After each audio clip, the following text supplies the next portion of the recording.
Welcome to The Complete Works, an official podcast of FilmBook. The Complete Works is a podcast that delves film by film into the filmography of a Hollywood actor, director, writer, or composer.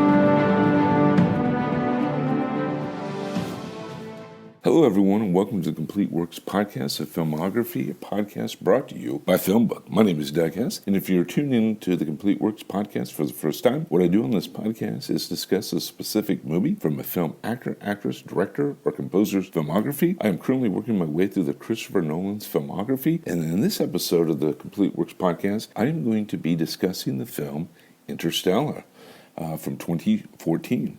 Find out more information about the Complete Works podcast episodes on FilmBook. That is film-book.com. You can simply use the search term The Complete Works. If you're listening to this podcast on iTunes or another podcast service, please rate, review each of these episodes. If you're listening to this podcast on YouTube, please like our video, subscribe, and consider becoming one of patrons on Patreon at patreon.com/filmbook. Your help supports us create more engaging content here on FilmBook. And so, like I said, in this episode, we're going to be talking about Christopher Nolan's film INTERSTELLAR from 2014. It's a very well-written, directed, and acted film. The other thing that I will say about this movie before we jump into it is this is a film that, I'll be completely honest with you, it's well done in every aspect of it, but it's one that I had to watch a couple times, to be honest with you, because it's so deep, it's well done, there's a lot of science in it that I didn't necessarily understand. And every time I watch the movie, I find something a little educational, and I really fine-tune my understanding of the film. So that's not a knock on the film at all. I think it really speaks to the volume of how well it was written and directed and acted in terms of this. Some of the stars that's in Interstellar is Matthew McConaughey, Anne Hathaway, John Lithgow, Michael Caine's in it. Matt Damon is another actor that's in there. So a lot of stars that are in this film. It was directed by Christopher Nolan, and it was also written by Christopher and his brother, Jonathan Nolan. Really a well-done film. First of all, let's kind of jump into what is the storyline? What is Interstellar about? It's really regarding Earth's future. So Earth in the movie has been hit with a lot of disasters, from famines to droughts, etc. A lot of things have hit the Earth, and there's really only one way to ensure mankind's survival, and that is through interstellar travel. What does this mean? It's a newly discovered wormhole in the far reaches of our solar system, which allows a team of astronauts to go where nobody or no man has gone before. And it's a way that the planet may have just the right environment to be able to sustain human life moving forward with all these disasters. It's a film that really makes you think. It's a film that, like I said, is well written, directed, and acted with. And it's really a film that makes you think. So I've kind of come up with about, 6 questions or so that I want to talk about that I think really helps explain a little bit more of this film. So what is the main message of Interstellar? Well, at its very core, this is a movie basically about humanity being able to survive and making sacrifices in order to survive. It's also about how pioneers are willing to lay down their own life in order to better others, sacrifice themselves for others. I kind of thought about this and was reflecting on how I could relate it to maybe a little bit of history. And, years and years ago in the early 1800s, people were moving west. They were going into the unknown. You have your Lewis and Clark adventure, trying to explore in territory that has not been seen by humans before, at least humans that were from the East Coast. There was Native Americans out there, but basically it was an uncharted territory, and going out there to see what they could find out there. So to me, that's the main message of Interstellar. Why is there interest in it? I think a lot of it has to do because of the science is so accurate. And that's one thing that we'll talk about here in just a little bit regarding trivia, that the scientists, that's one of the things that they basically demanded when they were writing this film and helping produce it, is making sure that the science was accurate. That helps with this film. It's believable because everything that they're talking about in the film and showing you is real. And it's not far-fetched. It's not something that you have to wonder, well, will this ever happen? Or that's Hollywood at its best. No, it is really talking about something that is happening and is true. So I think that helps. In the film, you see that 23 years passes. Those on Earth age. Those that go through the wormhole in outer space, they don't. And so how is this possible? And this is due to the extreme time delay caused by being within the gravitational pull of a black hole. And so Cooper, who's played by Matthew McConaughey, he watches video messages from home and he finds out that his daughter is now the same age he is when he left Earth. So because he's went through this gravitational pull in the black hole, it basically slows down the aging process, while here on Earth, we continue to get older at our normal pace. In space, in the black hole, it kind of slows things down. Another thing that I came up is, where did Cooper go at the end of Interstellar? So when Cooper, played by Matthew McConaughey, is injected from the spacecraft, he is found and returned to a colony of Earth, only to discover that 90 years Earth time has passed since the time he left. However, he has barely aged in the process. So he's gone for 90 years. He barely ages in this whole process. And again, it goes back to the black hole, gravitational pull, etc. So how did Murph save the world? His daughter, as an adult, Murph uses the quantum data from the watch to solve the gravitational equation. She is able to understand how to harness gravity and how to control it. As a result, humanity then is able to leave Earth in vast numbers and be able to take what we have here on Earth and place it in another atmosphere, if you will, or another place. Is there a twist within the film? Absolutely. All movies, I believe, have a twist. It's really the ending of Interstellar reveals that aliens are humans from a far future who have become five-dimensional beings, and they then help Cooper, who is played by Matthew McConaughey, and Murph save the human race, and therefore they save themselves in the process from constructing the time capsule inside the black hole. So can we sum up this film? Because like I said, I really think it's well done, but it can be kind of confusing and something that you have to really concentrate, or at least I did, in this film. And if I had to basically explain it, when Earth becomes uninhabitable and humanity fakes extinction, farmer and ex-astronaut pilot Cooper, played again by Matthew McConaughey, pilots a ship of scientists and engineers through a wormhole to find a new place for Earth to exist within the galaxy. And so that's really, in a nutshell, Interstellar. Again, acting is wonderful. Special effects are great. Just really a lot of positive things that I could say about this film.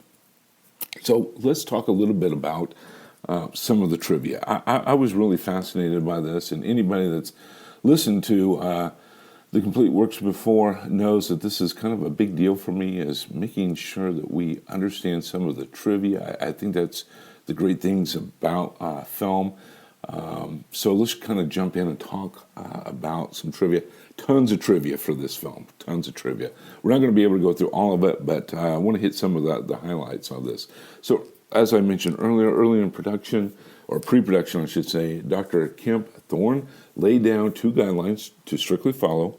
One was nothing would violate established physics laws, and that all the wild speculations would spring from science and not from the creative minds of the writers, the screenwriters, which was Jonathan and Christopher Nolan. So when they started this process, they had to accept those terms, because if not, this movie probably wouldn't have been made. Okay, so I thought that was really interesting. According to Dr. Kemp Thorne, the largest degree of creative license in the movies are the clouds of the ice planet, which are structures that probably go beyond the material strength which ice would have been able to support. So it wasn't all based in fact, but for the majority, they were, and they did take a little bit of a unique creative licensing. So in this, Steven Spielberg was attached to direct this movie in 2006, and he actually hired Jonathan Nolan to write the screenplay, but he chose another project instead. Then in 2012, after Spielberg departed, Jonathan suggested that his brother Christopher pick up the mantle or the script and run with it, and he did, and obviously made it into the movie. The method of space travel in this movie is based on Dr. Kemp's work, which were also the basis of the method of space travel in the novel Contact that was actually adopted to a film in 1997, where Matthew McConaughey starred in that movie as well. And if you've ever seen the movie Contact, another fascinating film that I give that two thumbs up as well. Giant dust clouds were created on location using large fans to blow dust in the air. And Hathaway suffered from hypothermia while filming in Iceland due to the fact that her astronaut suit was open while filming scenes in the icy water.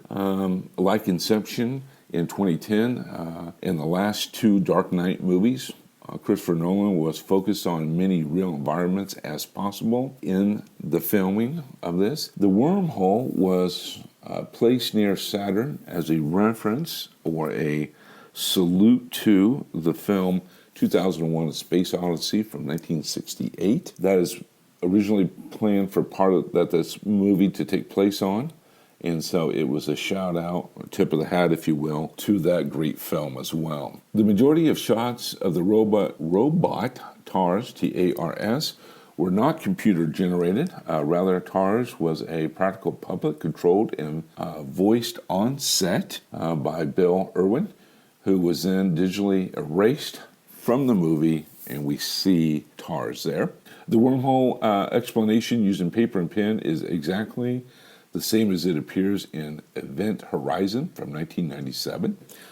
Christopher Nolan was initially concerned about a scientific accuracy depicting of a black hole, which would not be easily depicted for the common audience. However, he found the finished effect to be explainable, provided that he maintained constant camera perfection. As long as we didn't change the point of view or the camera position too much, we could get something very understandably in there. Which is interesting, the books are played on the bookshelves, so there's some scenes where the bookshelves are in there. Shows in the movie were actual books Nolan had read and used for his research about black holes. So it was another shout out, which I think is very interesting. I really think that Christopher Nolan went to great pains to make this film as realistically as he possibly can, even though it's still got a scientific or sci-fi slant to it. In terms of that, Christopher Nolan casted Matthew McConaughey after seeing his performance in Mud from 2012. It was an ideal moment for Nolan when they landed Texan native McConaughey for the lead role. I'm thrilled for him right now. I didn't know how much potential he had until I saw that film Mud, not just as a leading man, but in sheer acting talent that he made those remarks regarding Matthew McConaughey. Many of the IMAX lenses used during the filming were prototypes never seen before, and some last-minute modifications had to be made to some of the lenses just a few days before filming even began. After watching the documentary The Dust Bowl from 2012, Christopher Nolan contacted director Ken Burns. Ken Burns, as many of you know, has done a lot of documentaries on baseball, the Civil War, just really an outstanding documentary, requesting from you permission to use some of their featured interviews in the film. The apocalyptic Earth setting in the movie is inspired by the Dust Bowl. a disaster that took place in the central area of the United States and Canada during the Great Depression that was in the 1930s. Some space sequences were shot at an IMAX camera installed in the nose cone of a Learjet. You'll find a copy of Stephen King's novel The Stand is visible along Murphy's, that's Matthew McConaughey's or Cooper's daughter's books. King's book is about the near extinction of humanity and the survival struggle to relocate and settle down. Upon post-production was complete, Matthew McConaughey did not even reveal to the plot of the movie to his wife. Kept it a surprise in terms of that. The shape of the space station is a reference to a space clock face, which time being a major theme in the movie. So you have some symbols in there. It was filmed under the fake name Flora's Letter after Christopher Nolan's daughter, Flora. This movie parodies the story that the moon landing were faked by the government. It is used in the movie as an attempt to quell future generations for space travel.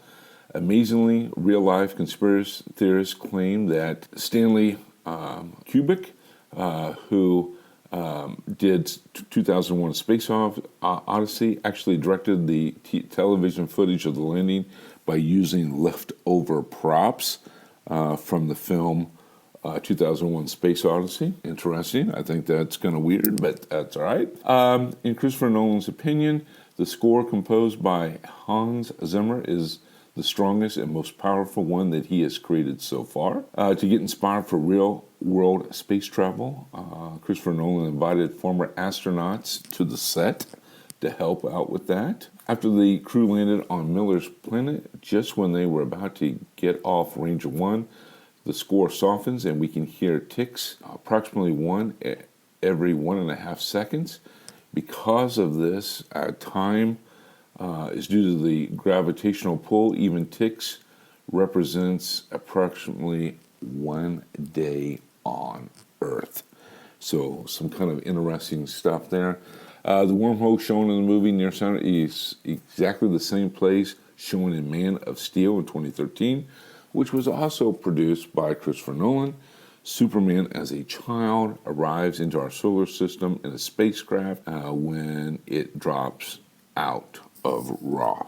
The black hole was so scientifically accurate, it took approximately 100 hours to render each frame in the physics and VFX engine, meaning every second on screen took approximately 100 days to render the final copy. Some really just fascinating information on here. Many of the characters' names are found on the books in Murph's room as authors. On here, some of the archive footage interviews were filmed specifically for the production and then altered by the visual effects teams to appear much older than they really were.